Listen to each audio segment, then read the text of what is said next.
Mesdames, Messieurs, bonjour. Merci de nous rejoindre pour cette nouvelle édition à la une de ce mercredi 26 novembre. Ouverture des travaux de la 9e session de la Haute Commission mixte algéro-égyptienne, coprésidée par le Premier ministre et son homologue égyptien. Les deux pays misent sur l'élargissement des investissements et le lancement de projets structurants.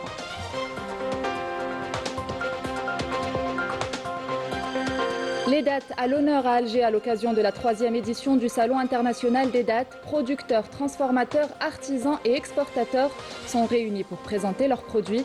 Nous nous pencherons ce midi sur les dérivés de ce fruit très apprécié des Algériens.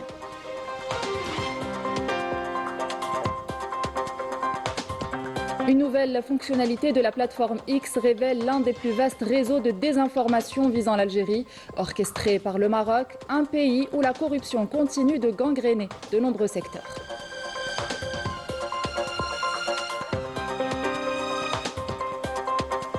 Et nous irons à la rencontre de la communauté nationale établie en Hongrie, sportifs, artistes, scientifiques.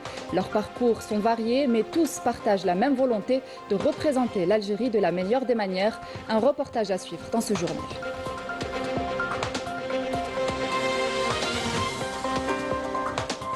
Bienvenue à tous. Début ce matin au Caire des travaux de la 9e session de la Haute Commission mixte algéro-égyptienne, coprésidée par le Premier ministre Séfir Riyeb et son homologue égyptien Mostafa Madbouli, au siège du Conseil des ministres égyptiens au Caire.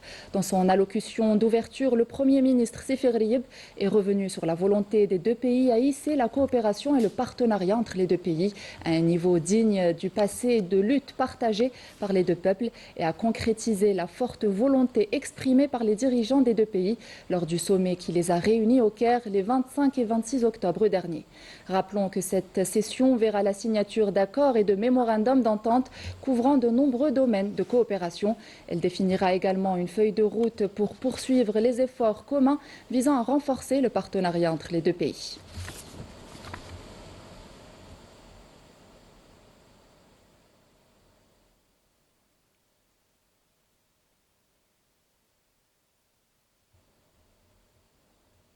Et entre l'Algérie et l'Égypte, les relations bilatérales se renforcent avec une volonté affirmée de moderniser leur coopération. Les deux pays misent sur l'élargissement des investissements et le lancement de projets structurants pour passer d'une coopération classique à un véritable partenariat stratégique au bénéfice des deux peuples. Amira Safta.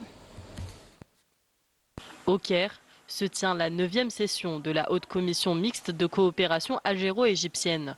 Une rencontre qui intervient dans un moment où les deux pays affichent une volonté nette de renforcer et moderniser leur coopération bilatérale. Dans les réunions préparatoires, plusieurs dossiers majeurs ont été examinés. Au premier plan, l'augmentation du volume des échanges commerciaux avec la mise en place de nouveaux mécanismes destinés à faciliter les transactions entre les deux marchés et à accroître le flux des échanges. Les discussions ont également porté sur le développement d'un partenariat industriel plus intégré, permettant de créer des chaînes de production communes et d'intensifier la présence des entreprises des deux pays. À ce titre, plus de 21 projets portés par des investisseurs égyptiens sont actuellement en cours en Algérie, un chiffre en progression selon les autorités. Autre volet à aborder, la coopération énergétique, notamment dans les énergies renouvelables, ainsi que l'agriculture, la pêche et l'élevage, des secteurs considérés comme prioritaires par les deux pays. Cette 9e session intervient dans la continuité d'un rapprochement politique observé ces derniers mois, marqué par plusieurs visites bilatérales de haut niveau. Une dynamique qui s'est traduite par une hausse sensible du commerce entre Alger et le Caire, avec l'objectif annoncé de dépasser 1,3 milliard de dollars d'échanges dans les prochains mois. Les deux parties misent désormais sur l'élargissement des investissements croisés et le lancement de projets structurants pour passer d'une coopération classique à un véritable partenariat stratégique au bénéfice des deux peuples. Dans le cadre de sa participation aux travaux du Forum africain de la télédiffusion organisé à Dakar au Sénégal, le ministre de la Communication, Zohair Bouamama, a souligné l'importance particulière qu'accorde le président de la République, Abdelmadjid Tebboune, au partenariat dans tous les domaines avec les pays du continent. Le ministre a également indiqué que l'Algérie appelle à une coopération afro-africaine renforcée pour faire face aux défis de la mondialisation et des mutations rapides que connaît le paysage médiatique. À Mostaganem, une entreprise de la zone industrielle d'El Brija fait parler d'elle. Spécialisée dans la fabrication de pièces détachées pour voitures et machines industrielles, elle s'impose désormais sur le marché national grâce au dynamisme de ses équipes et à son savoir-faire, devenant un véritable modèle d'innovation industrielle. Fatiha Medjadj et Sami Dakhli. Animée par une vision tournée vers l'avenir, cette entreprise, sise à Mostaganem, s'emploie à produire une large gamme de pièces de rechange destinées aux équipements industriels ainsi qu'au secteur automobile. Elle a su, en un temps record, gagner la confiance de sa clientèle et s'imposer comme un acteur crédible sur le marché national. Nous traitons avec des grandes entreprises publiques et privées. On est spécialisé dans différents secteurs d'activité, automobile, agroalimentaire et le secteur pétrochimique. À ce jour, l'entreprise a contribué de manière significative à réduire la dépendance vis-à-vis de l'importation des pièces de rechange. Nous accordons une importance primordiale à la qualité et à la matière première, laquelle doit être certifiée. Les produits sont régulièrement contrôlés par le chef d'atelier pour garantir leur qualité. Et justement, pour garantir la qualité de ses produits, l'entreprise a misé sur une main-d'œuvre algérienne qualifiée, issue des universités et de la formation continue. Une démarche qui a contribué à améliorer la production et à ouvrir de nouvelles perspectives pour l'élargissement de la gamme de produits. Aujourd'hui, j'ai pu voir la pratique de ce que j'ai étudié à l'université. Par exemple, la conception des appareils mécaniques et leur modélisation sur logiciels spécialisés. Ce sont des expériences enrichissantes pour moi. Nous avons la capacité de fabriquer des pièces que nous importions. Comme vous pouvez le voir, même les femmes peuvent travailler dans ce domaine. Et j'ai une expérience de 2 ans dans cette entreprise qui a été ma première expérience. C'est un modèle d'entreprise prospère qui incarne la vision de l'État, encourageant le produit Made in Algérie. La deuxième édition du Salon du Crédit, Leasing et Investissement, Tessihil 2025, a connu la participation de 70 exposants représentant les différentes branches du secteur financier qui ont présenté de nouvelles solutions visant à améliorer la performance bancaire et à renforcer la relation avec le client à travers la simplification des procédures et un meilleur accès à l'information. Majid Hmoun. Une deuxième édition marquée par des rencontres de terrain et des ateliers axés sur la numérisation des services commerciaux et les mécanismes de facilitation administrative dans une dynamique qui vise à accompagner les porteurs de projets et les jeunes entreprises à travers des solutions financières et technologiques plus souples et innovantes. Pour renforcer notre présence sur la scène bancaire et économique du pays, et on a profité de cette occasion pour le lancement du nouveau produit de la banque qui est l'aménagement sans hypothèque sous sa formule islamique. Donc c'est un financement qui atteint les 100% du montant des travaux avec une durée de remboursement allant jusqu'à 10 ans et un montant de financement de 400 millions de centimes. Cet espace économique a également été marqué par la signature de plusieurs conventions et la conclusion de partenariats avec des institutions financières et bancaires. Le premier événement en Algérie dédié au crédit, au leasing et à l'investissement, qui a regroupé cette année 50 exposants de différents secteurs d'activité, l'industrie, les finances, les sociétés de leasing, les assurances et aussi tout ce qui est automobile et moto, sur la partie leasing. Voilà, il y a eu plusieurs tables rondes, des sujets d'actualité sur le financement. Voilà, et il y a eu plusieurs signatures de conventions, des partenariats, des levées de fonds pour les startups, aussi pour les financements des porteurs de projets. Un rendez-vous qui confirme la volonté d'élargir l'espace dédié à l'innovation, de moderniser l'activité commerciale et d'appuyer la dynamique de relance engagée dans le pays. Les dattes, un produit très apprécié des Algériens, sont à l'honneur à Alger à l'occasion de la 3e édition du Salon international des dattes. Producteurs, transformateurs, artisans et exportateurs sont réunis pour présenter leurs produits. Notre équipe s'est particulièrement intéressée aux dérivés du palmier et de la datte, souvent méconnus du grand public. Meïchebout. Tout dans le palmier a une utilité. La vaste liste de produits dérivés de la datte et du palmier dattier exposée au Salon international des dattes en témoigne. Chaque partie du fruit et du palmier est transformée et valorisée. Une créativité qui dévoile tout le potentiel de la filière. Premier créneau porteur, les dérivés alimentaires tels que le sirop, le vinaigre, sucre de dattes et même du café. Les producteurs multiplient les innovations avec des produits naturels et bons pour la santé. Parmi nos produits dérivés, nous proposons un chocolat élaboré avec du miel de date, du sirop de date ou du sucre de date, des alternatives naturelles et saines. Nous extrayons également d'autres dérivés de fruits comme le vinaigre de date ou encore le café. Je ne savais pas qu'il y avait un aussi grand nombre de dérivés des dates. Par exemple, le vinaigre de date, je ne savais pas que ça existait. Donc j'en ai acheté même une petite bouteille pour faire un essai. La transformation continue avec les dérivés cosmétiques, huile pour cheveux, savon, crème ou sérum. Les exposants misent sur des compositions naturelles et riches en vitamines. Nous avons participé en présentant de différents produits dérivés du palmier dattier, ainsi que plusieurs articles à vocation cosmétique. Certaines startups ont notamment représenté la fabrication d'huiles destinées aux soins du visage et des cheveux. Les feuilles et le bois de palmier trouvent ici une seconde vie. Ces matières sont valorisées pour confectionner des chapeaux, nattes, paniers, éléments de décoration, chaises et tables et même assiettes jetables. Chaque objet est fabriqué à partir de fibres naturelles et met en avant un savoir-faire artisanal. Notre objectif est de démontrer que chaque partie du palmier peut être valorisée et transformée en produit utile. À partir du djid, nous fabriquons des chaises et des tables et avec les palmes, nous réalisons des assiettes jetables. Nous utilisons également les résidus du palmier comme le kernaf pour confectionner divers objets décoratifs. Venus de Tunisie, de Libye et de Turquie, les exposants étrangers exposent leur savoir-faire. La variété est au rendez-vous. Les dérivés de la date sont proposés en diverses déclinaisons, faisant la fierté des pays. Je suis très heureuse que je suis avec vous ici en Algérie. Les produits dérivés des dattes qui sont une variation de plusieurs produits, jus de date biologique, vinaigre de date biologique, sirop de date biologique aussi. Nous exposons nos dattes ainsi que leurs dérivés et nous essayons de créer des relations avec les agriculteurs présents.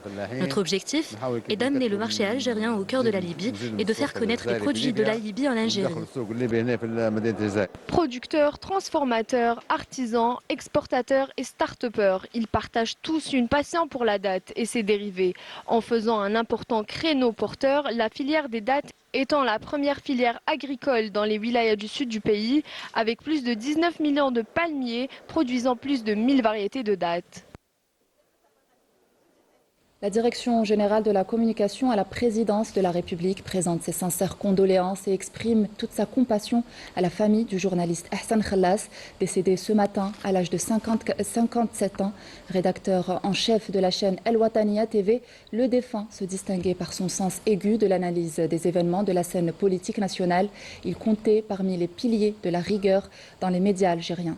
Qu'Allah accorde sa miséricorde aux regrettés, l'accueille en son vaste paradis et apporte patience et réconfort à sa famille. Hier, nous a quitté l'artiste de renom Beya Bouzar, connu sous son nom de scène Biouna, un nom profondément ancré dans la mémoire artistique nationale. Sa personnalité exceptionnelle, façonnée par des années de travail dans la comédie et la performance, lui a valu l'amour et le respect du public algérien. Grâce à son intelligence artistique et à son sens de l'humour, elle s'est imposée avec brio au cinéma, au théâtre et à la télévision, construisant une carrière de plus d'un demi-siècle, riche d'un apport artistique et culturel majeur. Myriam Damis.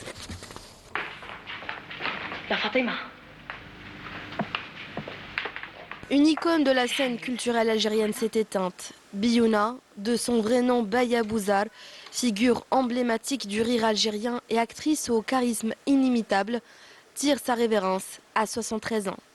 Née en 1952, elle fait ses premiers pas dans la musique avant que le réalisateur Moustapha Badi' ne lui offre à 22 ans son premier rôle dans le feuilleton télévisé culte El Hariq. Elle poursuivra ensuite une carrière exceptionnelle, plus de 24 films et 27 téléfilms. La défunte s'est distinguée par ses rôles au cinéma et à la télévision, tant au niveau national qu'à l'étranger.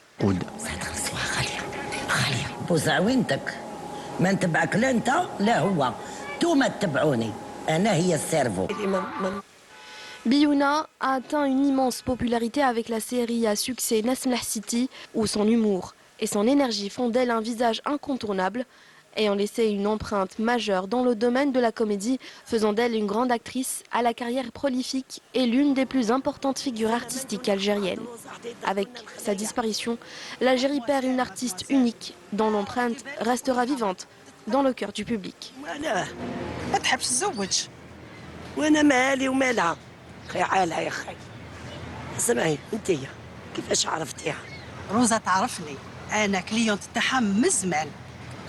Et un dernier hommage lui est rendu ce matin au Théâtre national algérien TNA Mahidine Bachtarzi avant son inhumation dans l'après-midi au cimetière d'El Alia à Alger.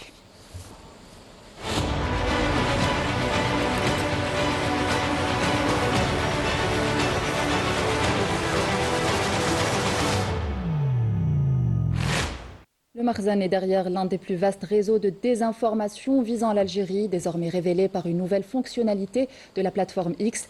Des comptes coordonnés, souvent privés, diffusent rumeurs, contenus manipulés et attaques ciblées contre les institutions nationales. Il s'agit d'un système organisé avec des identités clonées et un pilotage centralisé, certains usurpant même des personnalités étrangères pour semer la discorde régionale. Maïssa Le Bouala. Un simple changement technique sur la plateforme X vient de mettre à nu l'un des plus grands systèmes de désinformation dirigés contre l'Algérie. La nouvelle fonctionnalité qui permet d'identifier plus précisément les profils et leur localisation a révélé en quelques heures l'existence de réseaux coordonnés liés au Marzane. Actif depuis des années dans la diffusion de contenus manipulés, l'amplification artificielle de rumeurs et l'orchestration d'attaques ciblées visant à semer la confusion et la discorde. La nouvelle fonctionnalité a dévoilé l'existence de clusters de comptes synchronisés fonctionnant selon un même mode opératoire, identité virtuelle clonée, pseudonymes répétés, activités simultanées et diffusion de contenus recyclés. Ces comptes restent souvent privés mais s'activent en essaim numérique pour propulser des commentaires hostiles. Dès qu'un contenu cible des institutions ou des personnalités algériennes, la page de la télévision algérienne en a été l'un des terrains les plus visés. L'analyse de comportement révèle qu'il ne s'agit pas d'initiatives isolée, mais d'une infrastructure de manipulation structurée, bénéficiant d'un pilotage centralisé et attribué à des cellules liées à des services de renseignement et à des acteurs influents du Marzane. Certains de ces comptes usurpent même l'identité de figures venant d'autres pays arabes afin de créer de l'hostilité entre deux peuples voisins. La société Meta avait déjà en décembre 2023 confirmé l'existence de telles opérations en dénonçant le démantèlement d'un réseau marocain comprenant plus de 500 comptes engagés dans des actions politiques malveillantes contre l'Algérie et l'Union africaine. Grâce à cette mise à jour, des pratiques longtemps dissimulées émergent au grand jour. Les mécanismes de guerre internationale et de propagation algorithmique de la discorde apparaissent désormais clairement, tout comme les tentatives de semer la division au sein du Maghreb et du Sahel. La plateforme X a ainsi éclairé les angles morts du paysage numérique et montré que la lutte contre la manipulation informationnelle transfrontalière est désormais entrée dans une nouvelle phase, celle de la transparence et de l'attribution. Et au Maroc, la corruption continue d'éclabousser le régime du Marzane. Il ne s'agit pas de faits divers, mais d'un système qui gangrène de nombreux secteurs. Anis Chir. C'est un député qui a révélé depuis l'hémicycle marocain un scandale dans les marchés publics des médicaments. Scandale de corruption qui implique le ministre de la Santé et celui de l'Éducation nationale. Un ministre a accordé un marché à un autre ministre du gouvernement qui possède une entreprise pharmaceutique et pourtant nous avons importé ce médicament. La corruption gangrène le gouvernement Arnouch à tel point qu'un ministre a lancé un appel d'offres pour l'achat d'une voiture de luxe d'une valeur de 55 000 €, une décision qui intervient après une polémique qui a ravivé les critiques sur l'incohérence entre les politiques d'austérité du Marzane et ses dépenses en véhicules de fonction. Le rapport indique que la corruption est profondément enracinée dans les institutions de l'État et la vie publique. Marché douteux, conflits d'intérêts, clientélisme et favoritisme semblent constituer l'ADN du Marzane. Ce gouvernement a réussi une seule chose, celle de plonger les Marocains dans le dénuement et le besoin, pendant que les ministres se emplissent les poches. Le peuple est en proie à la précarité. Une précarité qui laisse indifférent le Merzen, qui n'a aucun scrupule à négocier les marchés publics sous la table, à coups de pots de vin, au profit du pouvoir, sans jamais profiter aux citoyens. Et la souffrance des Palestiniens est loin d'être achevée. L'Office de secours et des travaux des Nations Unies pour les réfugiés de Palestine dans le Proche-Orient, UNRWA, a souligné que des milliers de personnes déplacées de force dans la bande de Gaza en raison de l'agression génocidaire sioniste peinent à trouver un abri sûr à l'approche du froid. Les Palestiniens n'ont d'autre choix que d'improviser des tentes de fortune. De son côté, le secrétaire général des Nations Unies, Antonio Guterres, a déclaré dans un discours prononcé à l'occasion de la Journée internationale de solidarité avec le peuple palestinien, que le peuple palestinien, comme tous les autres peuples du monde, a le droit de vivre dans la dignité et de déterminer son propre destin. Ils sont aujourd'hui près de 2000 Algériens installés en Hongrie, un pays où la langue et le climat peuvent rendre l'adaptation difficile. Pourtant, la communauté algérienne a su créer ses propres repères. Une association leur permet de se rassembler, de préserver le lien avec l'Algérie et d'accompagner les nouveaux arrivants. Sportifs, artistes, scientifiques, leurs parcours sont variés, mais tous partagent la même volonté de représenter l'Algérie de la meilleure des manières. Notre journaliste Sarah Derbel est allée à leur rencontre à Budapest. Regardez.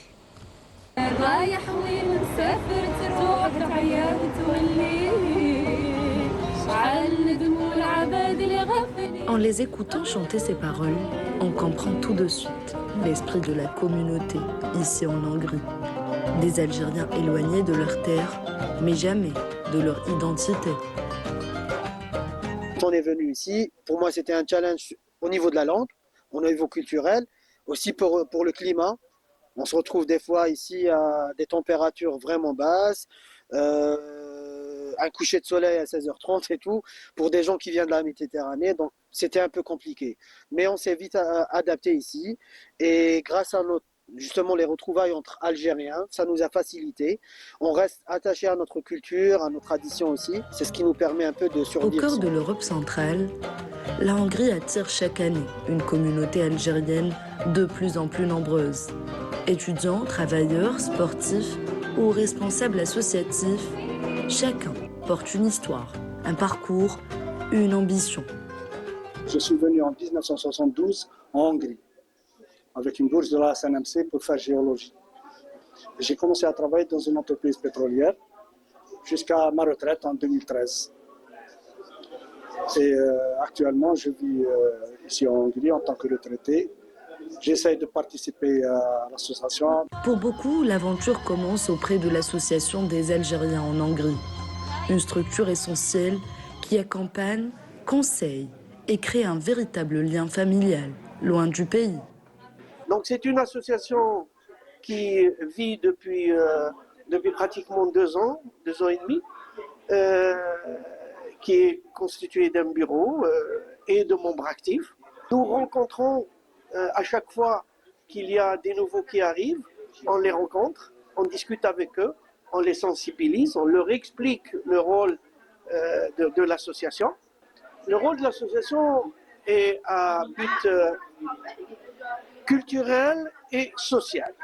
Pour moi, l'association, c'est ma deuxième famille, c'est ma famille en Hongrie parce que j'ai trouvé le soutien de l'association le jour de mon mariage ici. Et bien sûr, vivre à l'étranger, ça ne veut pas dire on n'aime pas notre pays. Par contre, une fois venue en Hongrie, j'ai ressenti la valeur de mon pays. Donc à chaque fois que j'assiste à un événement, ça m'émue parce que je représente mon pays.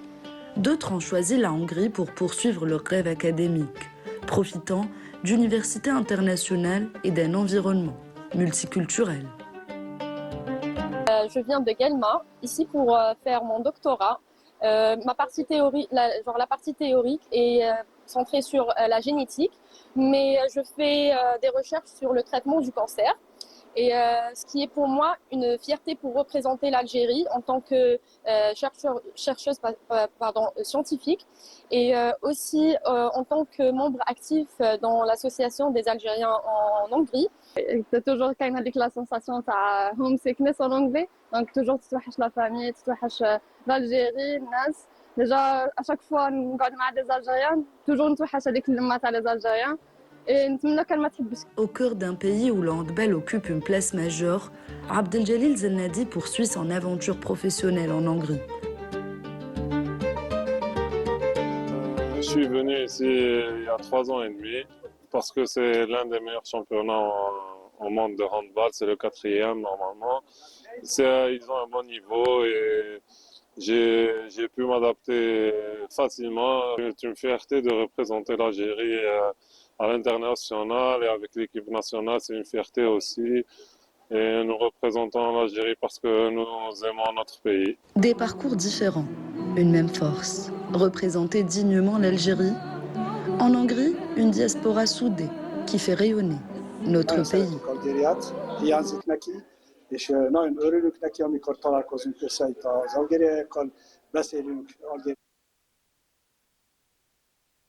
Revenons chez nous, direction Ain Salah qui a accueilli une exposition consacrée aux arts et métiers traditionnels organisée par une association en partenariat avec les autorités locales.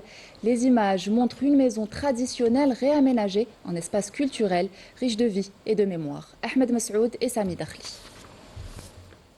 Au cœur d'une demeure patrimoniale, nichée dans l'un des plus anciens quartiers d'Ain Salah, l'artisanat rencontre la créativité.